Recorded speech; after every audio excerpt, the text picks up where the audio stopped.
Rhyme Stew by Roald Dahl. Dick Whittington and His Cat. Dick Whittington had oft been told that London streets were paved with gold. "We'd better have a look at that," he murmured to his faithful cat.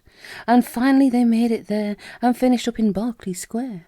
So far so good, but Dickie knew that he must find some work to do.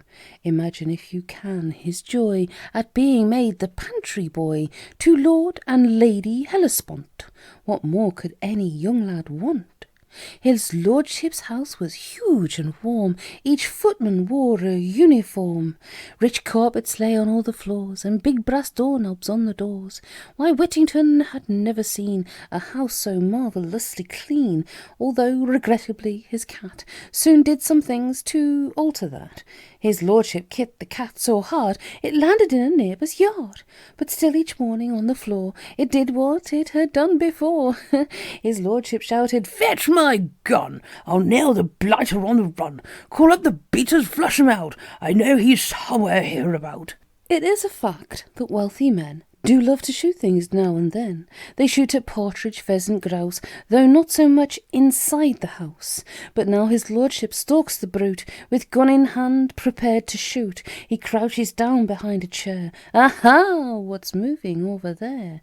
Of course the poor sap couldn't know. His wife was on the portico, locked in a passionate embrace with second footman Albert Grace. The gun goes off, bang, bang, boom, boom. The noise explodes around the room. You should have seen the lady jump as grape shot struck her in the rump.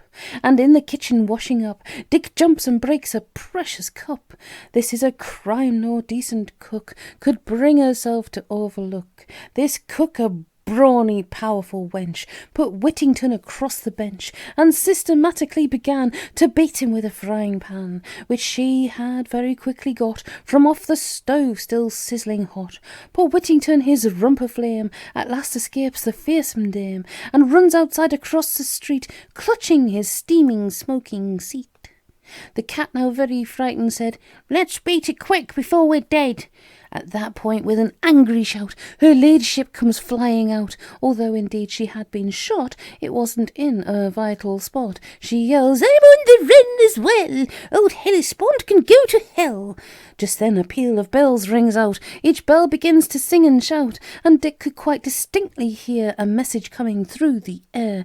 He actually could hear his name. He could hear the bells of Bow proclaim, "Turn again, Whittington, thou worthy citizen. Turn again, Whittington, Lord Mayor of London." "Lord Mayor of London," cries the cat, "I've never heard such rot as that."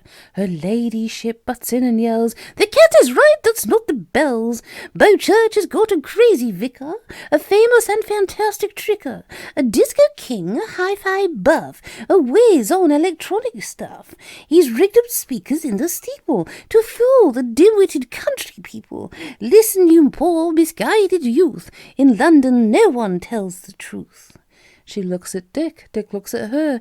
She smiles and says, "My dear sir, I must say I prefer your face to second footman Albert Grace. I think we'd make a nifty team, with me the strawberries and you the cream." The cat cries, "Dick, you do not want to fool with Lady Hellespont. These females from the upper classes spend their lives in making passes." At this point, with a mighty roar, Lord Hellespont bursts through the door. He sees his wife, he lifts his gun. The lady screams and starts to run. Once more, with a colossal thump, the grape shot strikes her in the rump. "Oh gosh!" Dick cries. "I do declare that no one's bum seems safe in here." The furious red-faced lady stands, clutching her bottom in her hands, and shouts, "You quite deliberately pointed that filthy gun at me." He cries, "I aimed at the cat." The lady shouts, "The cat, my hat! You don't think I'm believing that?" "Oh yes, you must," his lordship cries, blinking his crafty, boozy eyes. "I simply cannot be to blame, because all cats look much the same."